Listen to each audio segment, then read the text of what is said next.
You're either in a welcoming state or you're in a defensive state. And if you're stuck in that defensive fight or flight state, no matter how much you read, listen to, learn, talk about, think about making a change, wanting to make a shift, wanting to be able to be more calm, relaxed, joyful, at ease, whatever it may be, that is not going to stick unless you address the nervous system and rewire your nervous system, which has to be done through the body. Welcome to Ebbs and Flows with Erin. In this show, we're getting real about navigating the ups and downs of life together. I'm your host, Erin, and we're ditching the pressure to have it all figured out along the way because honestly, nobody does. We'll explore all things healing, growing, creating, and connecting. And if you deal with anxiety, depression, being a highly sensitive person, or just feeling overwhelmed by life sometimes, I see you, and this show is for you. My intention with these conversations is simple: to leave you feeling empowered, validated, and most importantly, reminded that you are never alone, no matter where you're at on your own journey. Learning that we all have the power to heal genuinely changed my life.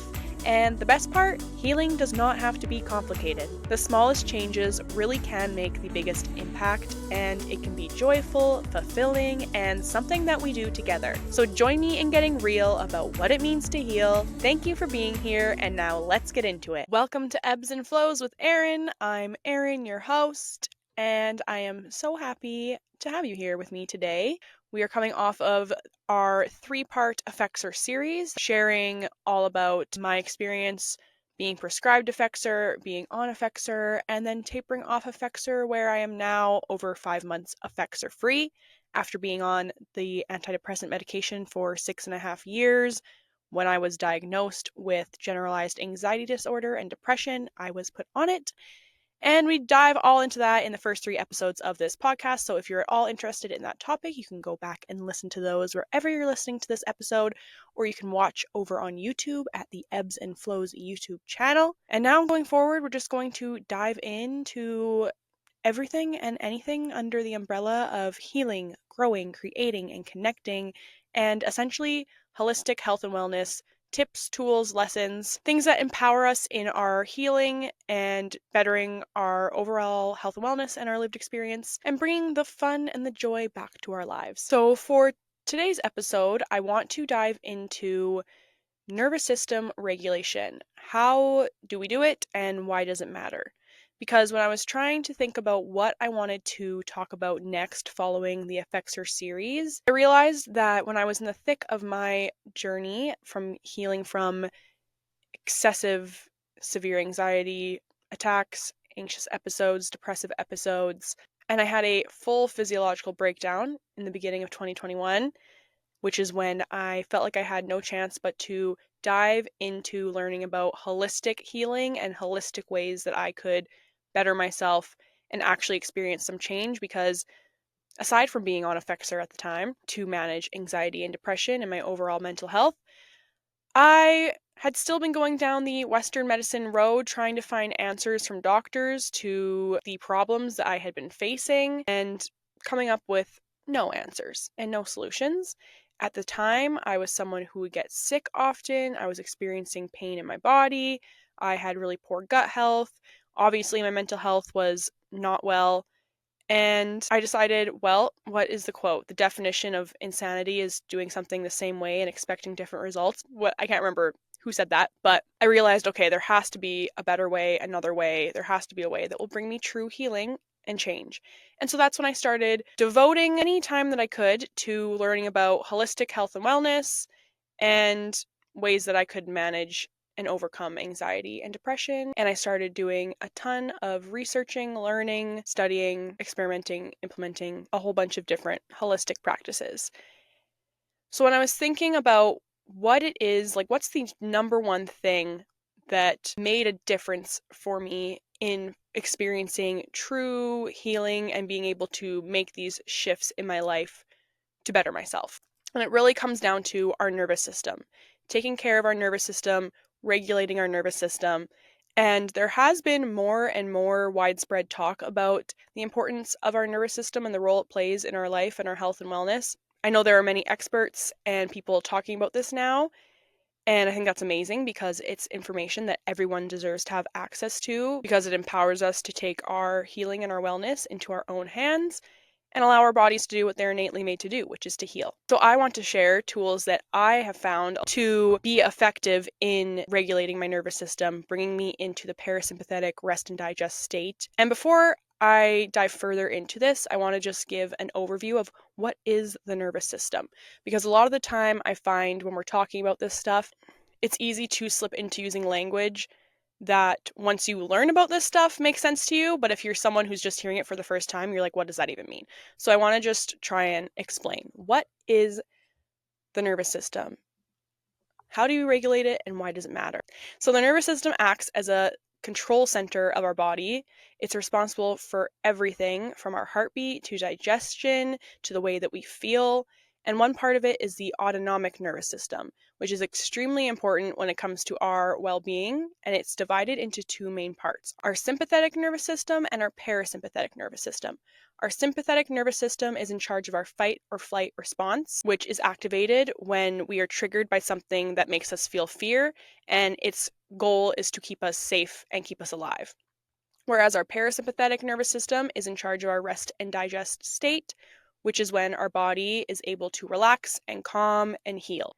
And both the sympathetic and parasympathetic state utilize hormones to help prepare us for what our brain perceives as our needs. I hope that made sense. And it's crucial to understand and to learn that there's a lot of talk about mindset work and mindset shifting and rewiring our mindset, which the mindset work is very important and it is powerful, but we need to know that none of that work will stick if we aren't addressing our body and our nervous system, because our nervous system is in charge and it's unconsciously in charge. So at all times, we're either in a welcoming state or we're in a defensive state. And that's due to whatever is conditioned in the patterns of our nervous system, which is layers and layers and layers of old conditioning, traumas, experiences, stories, beliefs, things that are deeply ingrained in our nervous system that we never have had the chance, the space, the capacity to actually work through, feel, address, process.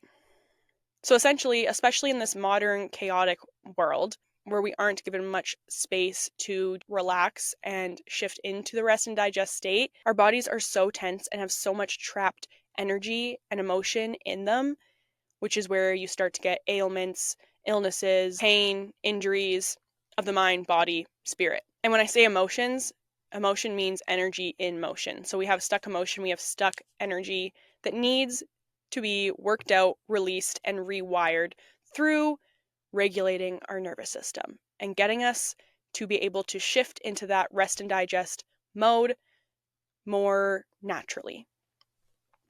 I hope this makes sense. I feel like I'm rambling a little bit, but it's important to just explain what the nervous system is and why it matters to start us off. Because our nervous system is programmed to identify triggers at all times. So we are walking through day-to-day life and we're not consciously assessing everything and whether it's a trigger to us or not. Our nervous system is.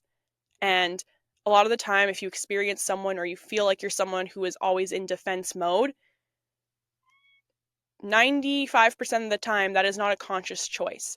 That's the state that your nervous system is stuck in due to past traumas and energy and emotions stuck and experiences stuck inside of your nervous system. And now it's stuck in that state because it hasn't been given space or time or the ability to shift into the rest and digest mode and be told that it's safe. You may have heard sayings like "the body keeps the score," which is a book that talks all about this, or the saying "we've got issues in our tissues." So it's the overall concept that our bodies hold onto and store emotions, energy, trauma, experiences, literally in our fascia, in our muscles, in our tissues.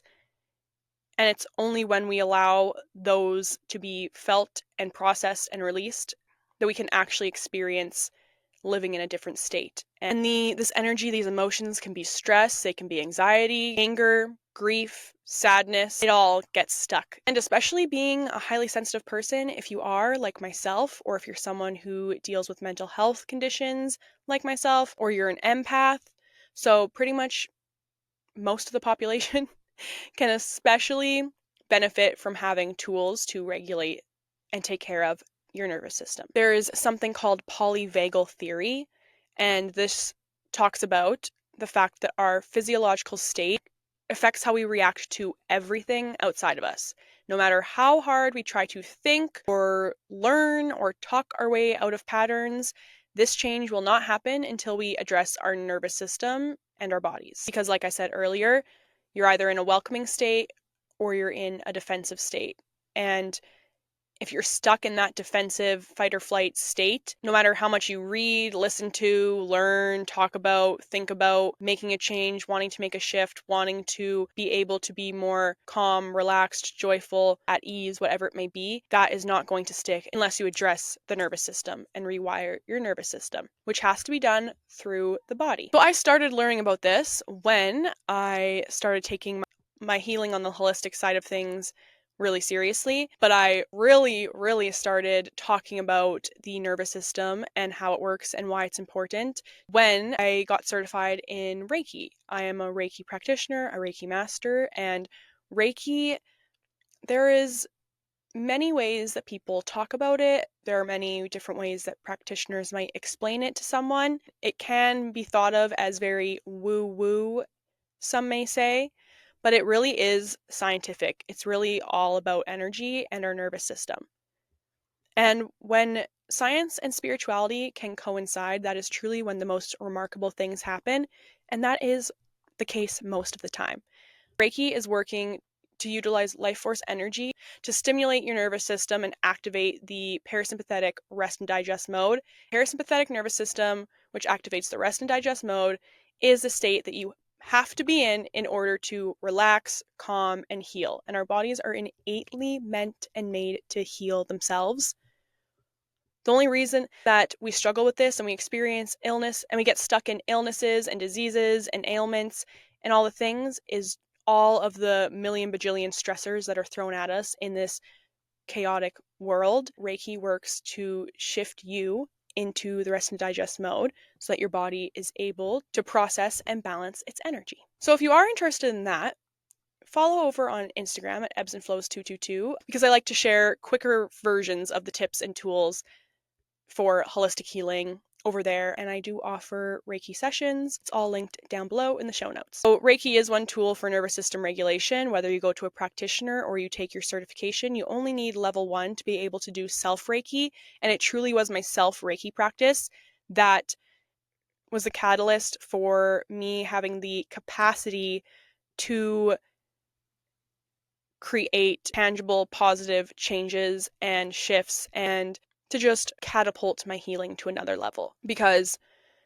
it equipped me to more easily access the parasympathetic rest and digest state, and that is the state where you need to be in order for change and healing to take place. But we're going to dive into other tools that you won't need any sort of certification for, that are all very cost effective, that are quite simple. And I do want to also note that we're going to be using the word trauma, and this was helpful for me to learn in therapy because whenever I would hear the word trauma, it felt so huge and it felt like it had to be something that was hugely traumatic. I guess trauma and traumatic, the same thing. Hugely, like, how do I want to say this? Hearing the word trauma feels like it has to be this ginormous event. And it's easy, especially in today's world, to compare traumas or what people consider to be traumas. And what my therapist taught me was trauma is anything that happens that was too much for your nervous system to process at the time, when too much happens too quickly for the nervous system to process. So we end up stuffing down our feelings, numbing out, trying to just forget and denying what we went through. And that is where things get stuck in our body. The body keeps the score. So a metaphor for this that was explained to me is think of it like eating really big meals simultaneously without digesting. Okay, my cat Lolita insisted on laying on my shoulder right now as I record. So if you're watching on YouTube, you will see that. But I'm hoping this audio is okay because she's really all up in here. Anyways, so you eat one really big meal and you don't give your body time to digest fully, and then you eat another huge meal and you don't get to... Lolita's kissing me now. And you don't...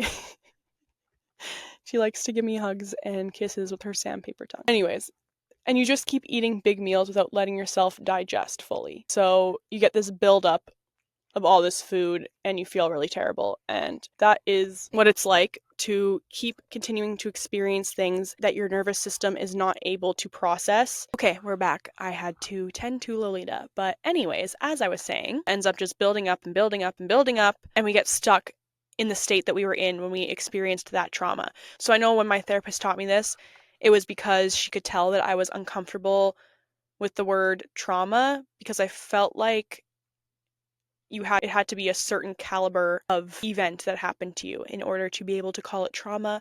So again, this is another reason why, being a highly sensitive person, it is especially important and powerful to have tools to regulate our nervous system, because it's just a fact that as a highly sensitive person, the stimulus of our environment, emotionally, physically, mentally, environmentally, all of it, we take on more than the average person at any given time. So let's get into what can we do to regulate and rewire our nervous system. Well, there are so many things, and there's a lot of information out there, but I'm going to share my favorites and what I've found to truly be helpful and make a difference for me. So the number one nervous system regulation tool that I want to talk about is sound healing. And sound healing is growing in awareness, and it is hugely powerful in healing and regulating our nervous system. There is so much science behind this. Listening to binaural beats and healing frequencies works because the sound is creating vibrations that move through our bodies and send signals to our nervous system that allow stuck energy and emotions, again, emotions are energy in motion, to release and to clear.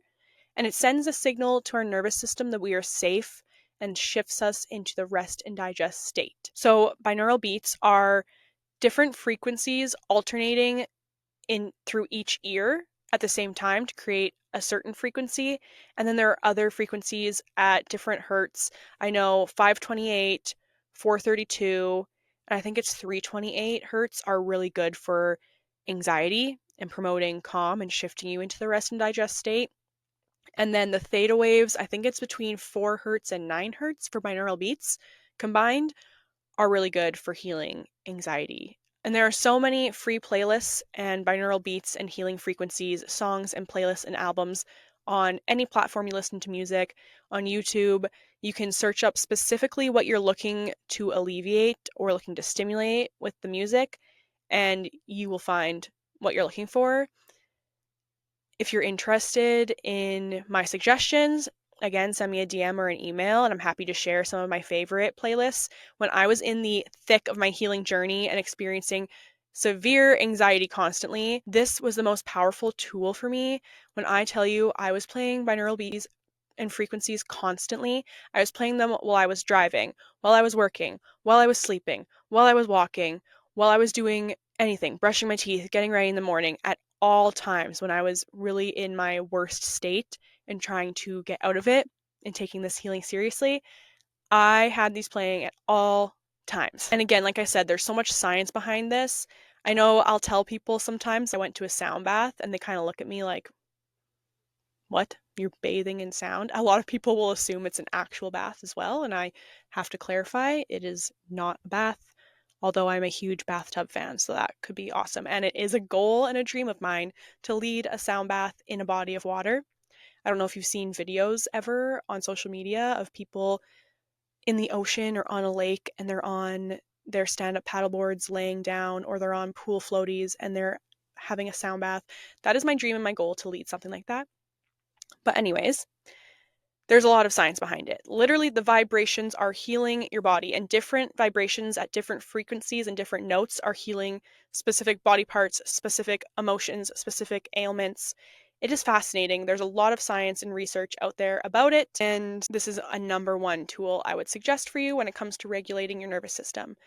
I still listen to healing frequencies while I sleep every night, and I have a singing bowl that I play for myself, and I've played it at some full moon retreats that I have been a part of hosting when we are leading the ladies into yoga or meditation. And again, the vibration is just so healing and comforting, and I love a good sound bath. It's extremely healing. Okay, the next tool I want to talk about for nervous system regulation is tapping. You may have heard of EFT tapping, emotional freedom technique tapping. You can follow certain routines or scripts. Again, there are many videos out there on social media and YouTube that will guide you through tapping routines, but it really can be as simple as tapping anywhere on your body, or you can do it specifically for to release certain blockages. But when it comes to regulating your nervous system, you want to be stimulating your vagus nerve. And I've shared about this energy healing technique before on Instagram. It's called the 3 thumps. And so the 3 thumps are your thymus gland, which is the middle of your chest on your sternum, and then your K27 points, which is right under your collarbone, and then your spleen point, which is pretty much directly under your armpit. And the 3 thumps are simply tapping on those 3 points for several minutes a day, or whenever you're feeling depleted, sick, anxious, stressed, really at any time.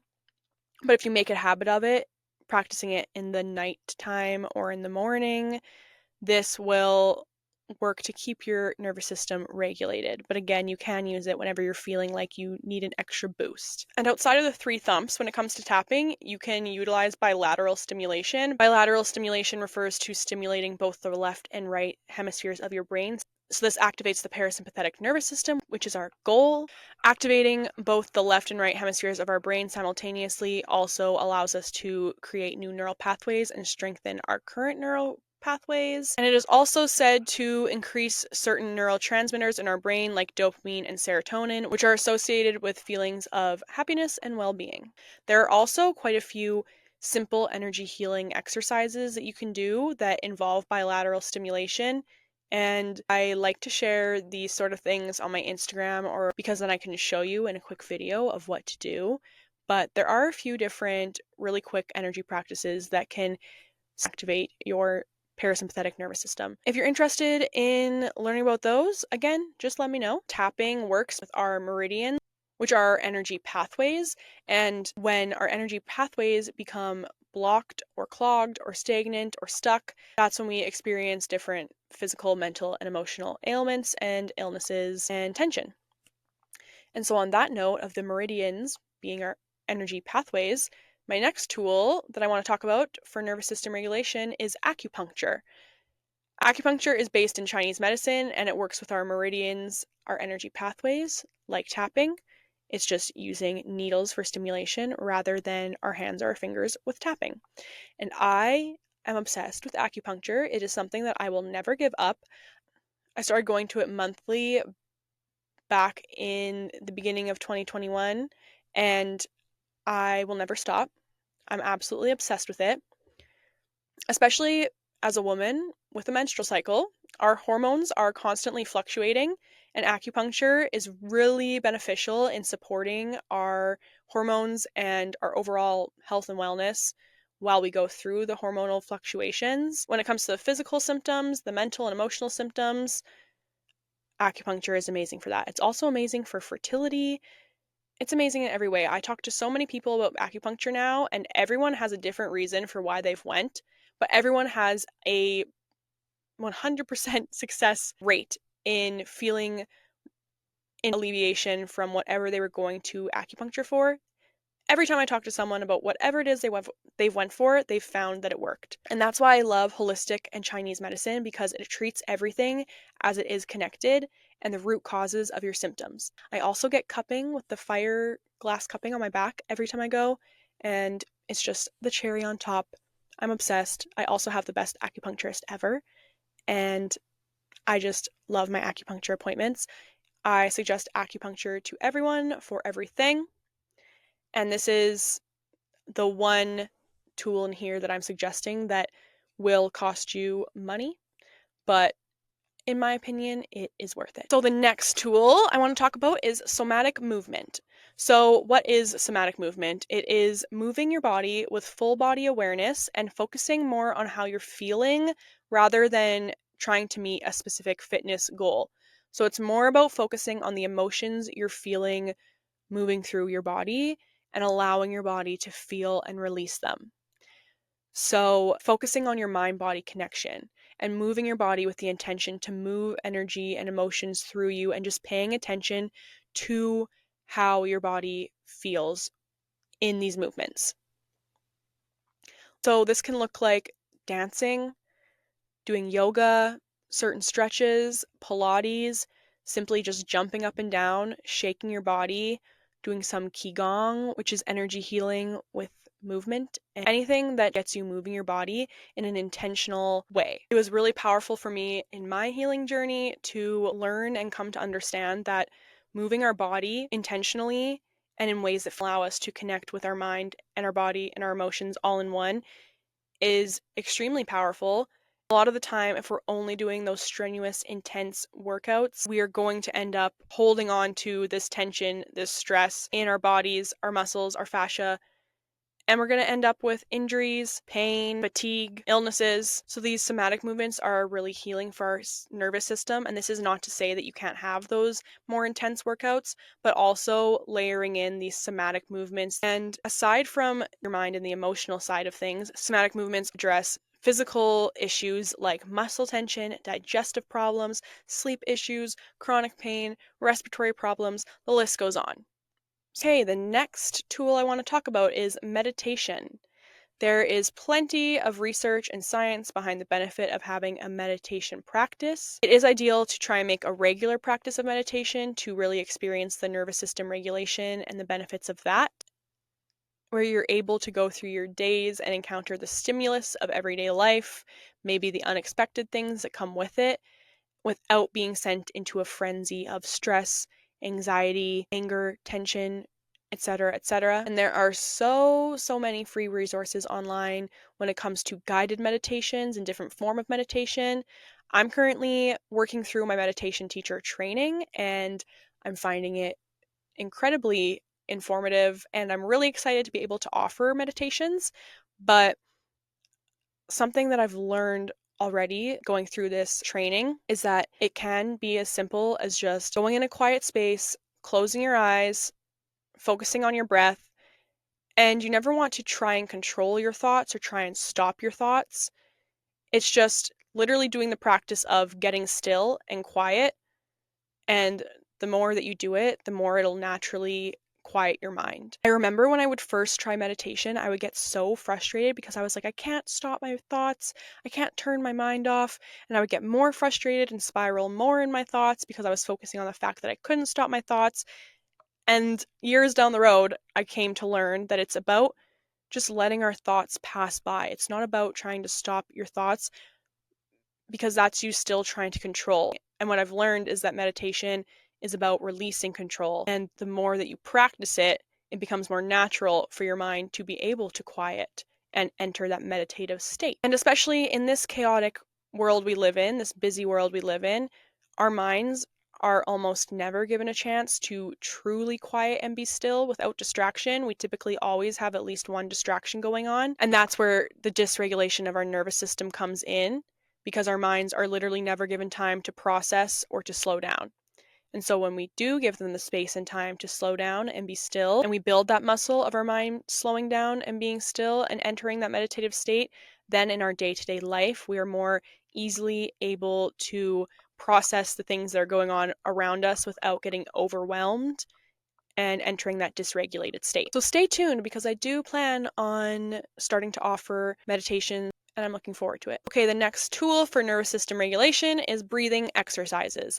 This is another thing where there is a ton of access to information and guidance on different breathing exercises for anxiety, for stress, for really anything you want to address. There are videos and resources online, but I'm going to share 3 of my favorite breathing exercises to regulate the nervous system and to alleviate anxiety, get us out of that dysregulated state. And the first one is the physiological sigh. So this is where you take one deep inhale followed by a short second inhale, and then you exhale with a sigh. And you just simply do that for 5 minutes or however long feels good to you. Try and do these breathing exercises every day or as often as you can, because so often, so many of us are stuck in shallow breathing in our chest, and simply just breathing properly can unlock a next level of healing and well-being on its own. Our breath is the most powerful tool we have within ourselves, and activating it activates our parasympathetic nervous system and literally heals us, releasing stuck energy and revitalizing us. So the second breathing technique I want to share is alternate nostril breathing, or pranayama, it's also known as. This is where you start by closing, say, your right nostril, you breathe in through your left, and then you close the left, release the right, you exhale through your right nostril, then you breathe in through your right nostril, close the right one, release the left one, breathe out through your left one, breathe in through your left one, and continue that process. Alternate nostril breathing. This is the most effective when it comes to your vagus nerve. It's directly correlated to your vagus nerve and activating your parasympathetic nervous system. And then the third technique I want to share is the 4-7-8 technique. So you breathe in for 4 seconds, hold for 7 seconds, and you breathe out for 8 seconds. I learned that making sure your exhale is always longer than your inhale is crucial if you're aiming to activate your parasympathetic nervous system or relieve anxiety or stress. You want your exhale to be longer. And I also learned that that's why you shouldn't tell someone who's experiencing anxiety to just take some deep breaths, because sometimes if someone's experiencing anxiety, it might not be effective for them to take deep breaths, and it might not feel safe to them, and they might just not have the capacity to do so. Again, like I said, a lot of us are stuck in such shallow chest breathing that sometimes before you start a breathing technique, you actually will want to exhale first, and then you'll find that you're more easily able to inhale, because we're just not used to having a proper belly breath from our diaphragm. Okay, next tool is grounding and mindfulness. So simply intentionally taking in your surroundings, being present, especially when you're outside in nature. Try putting your bare feet on the ground if you can. I know it's about to be the cold, dark winter here in Canada where I live, so that's not always accessible, but just simply getting outside, and your feet don't have to be bare, but really focus on your feet touching the earth and the earth beneath you. Look out into the sky, look at the trees, whatever nature is surrounding you. Really try and be present and take it in.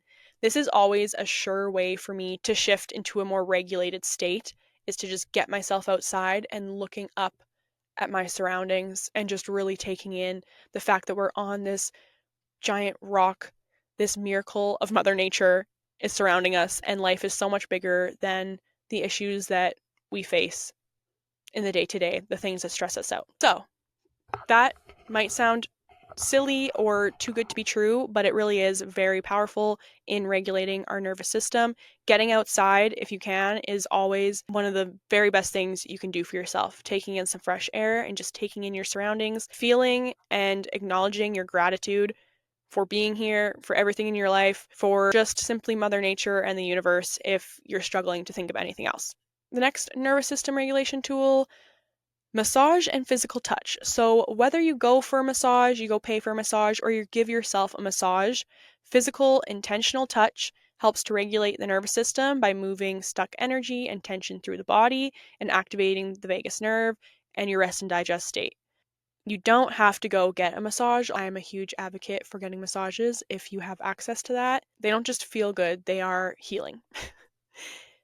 But there's, again, other energy healing practices you can do. You can give yourself a hug.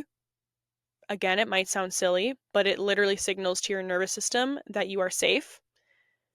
So try giving yourself a hug, giving yourself a massage, rubbing some oil on your chest or your stomach, your hands, your neck, showing yourself some love and giving yourself a massage. Next tool is singing, humming, laughing, pretty much using our voice, because similar to sound healing, the vibration of our voice activates our vagus nerve, stimulating our nervous system and our rest and digest state.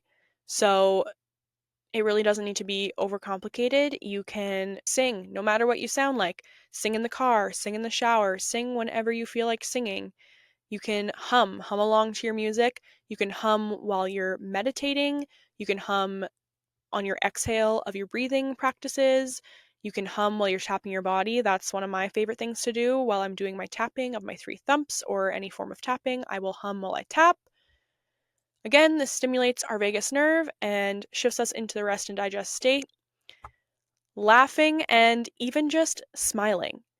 Smiling stimulates our vagus nerve, and I remember in some of my worst anxiety episodes forcing myself to look in the mirror and put on a big ol' smile and just doing it for several minutes because it actually activates our vagus nerves. So you're literally tricking your body into feeling like you're happy and safe. And I felt like a crazy person when I was doing this, but I had been learning about, again, the vagus nerve and this nervous system regulation stuff.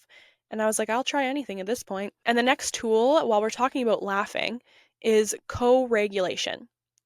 So when it comes to laughing, you can watch or read something funny, or even better, you can go a step further and get together with someone or with people who feel safe to you. We literally need co-regulation. We need to connect with others. We are not meant to do everything alone or to be so self-sufficient like this world makes us feel like we are. And I learned this in therapy because I'm traditionally someone who my instinct is to be very independent and feel like I want to do everything myself and do everything on my own, handle everything on my own. Historically, I would never talk about things with anyone, and my therapist taught me that we literally need co-regulation. We were not meant to be isolated to handle everything inside of ourselves on our own. And when you think of our ancestors, what would they do? They would sing, they would chant, they would drum, they would dance together, they would get together and do these practices that we now are finding to be healing. And we're finding that we're in the most quote unquote connected time with all our technology. But research also shows that we're in the time of the greatest loneliness we've ever experienced because people aren't getting together and connecting in the ways that we were traditionally made to connect. So I don't know. I think it's very interesting how some people hear of these things, these holistic healing techniques, and they think it's too good to be true, or it's like woo woo, or whatever you want to call it. And when you really think about it, it's actually going back to ancient times, and we're just rediscovering that they work. Anyways, connection and co-regulation. Animals count as well.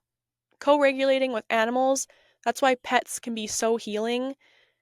Just getting around others is really regulating to your nervous system.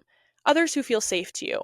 Or it could be maybe it is a new group or new community that you are putting yourself in, but it's with people of like-minded or similar interests. You want to try something new. Sometimes I'll take myself on solo dates to a sound bath or some sort of spiritual, artistic healing event, and I'll go alone, and I'm happy to do so, but I know that I'm going somewhere where the other people that are there for similar intentions or interests. So that also fosters co-regulation. I've hosted a couple of women's full moon retreats this year with my partner Lacey, and leaving those, I'm always reminded of how important connection really is and how we all share in the feeling of desiring more connection with others because we are meant to. So, co-regulation, connection with others, very important when it comes to regulating your nervous system. We're almost done, I promise. I have two or three more tools. So the next tool I want to talk about is cold exposure. And so this is my favorite nervous system regulation tool to reach for when I'm in the thick of feeling anxious or stressed or depleted.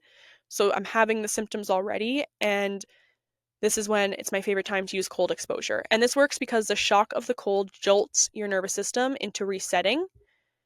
And so it's helpful on the mental side of healing, but also physical, as the cold exposure is resetting your nervous system, which helps to get your digestion flowing properly, relieve inflammation and pain, etc.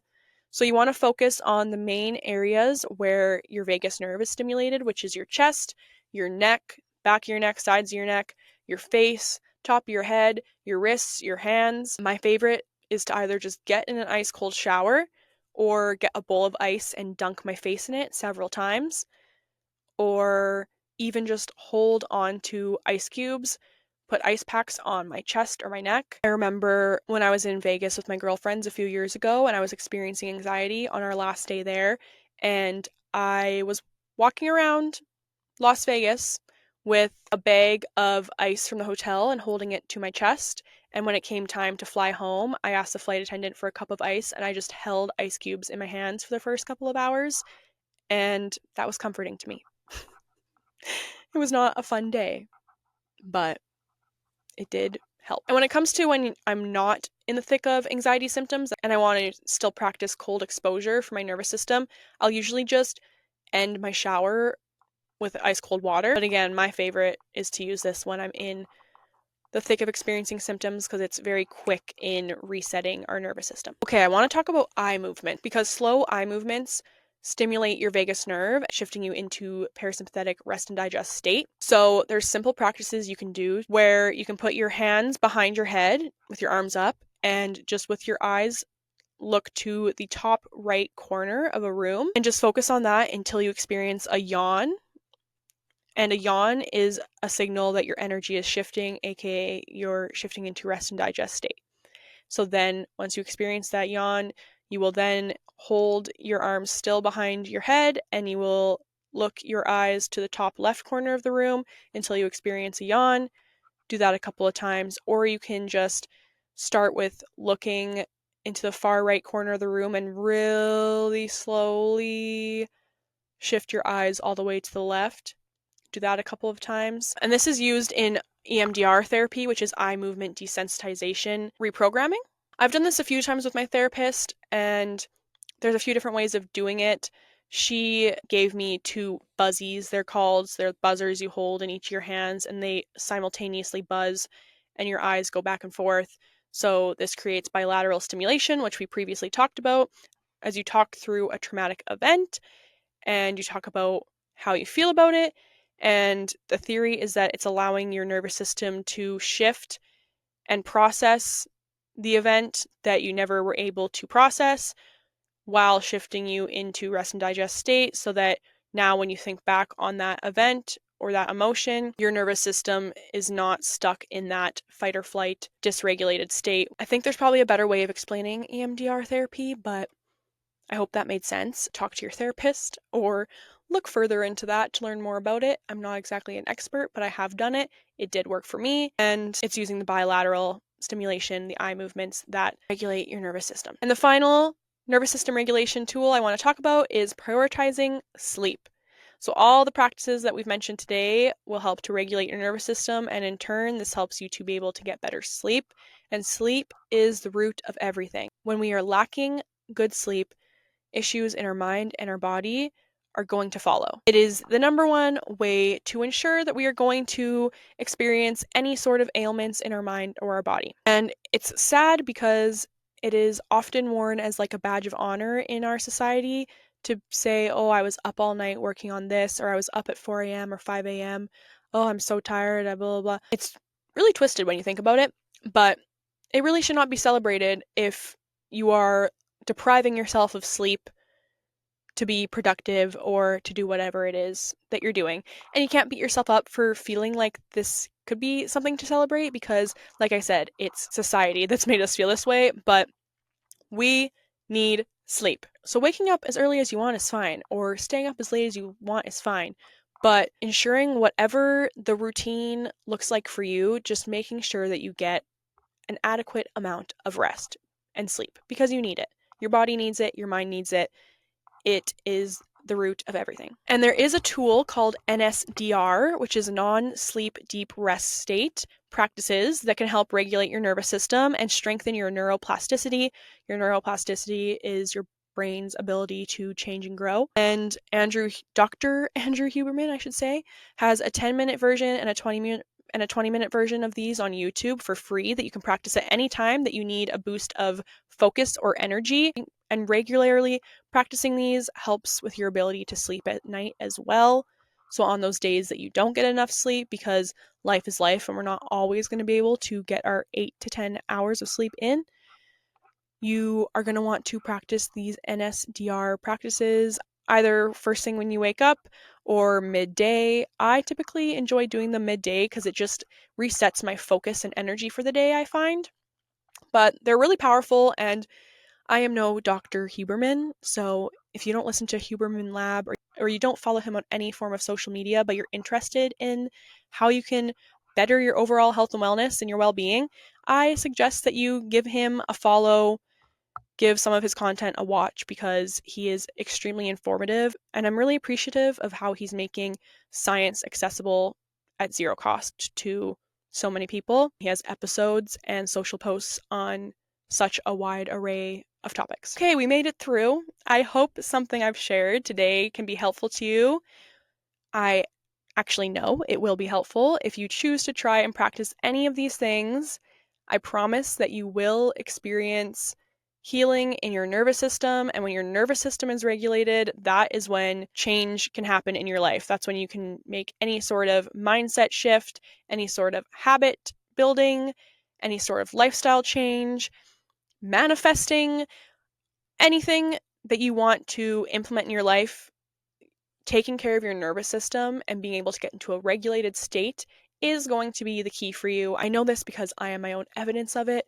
I know where I once was, which was constantly dysregulated, always getting sick, always experiencing pain, experiencing all the mental, emotional dysregulation along with physical. And I see where I'm at now. And it is thanks in large part to nervous system regulation. Learning how to take care of my energy and nervous system is the single greatest thing that has ever happened to me, and I am passionate about the fact that all humans deserve to have access to information about how they can support themselves, and the fact that we are all innately able to heal. It is empowering to know we all have the power to heal within ourselves. So I'm sending you lots of love, gratitude, healing, happy early Thanksgiving, or I guess this is airing right after Thanksgiving. I hope you enjoyed your Thanksgiving if you are a fellow Canadian like me. If you're not, I hope you had a great weekend and you're having a fantastic week. And I will talk to you next week. Thank you for being here.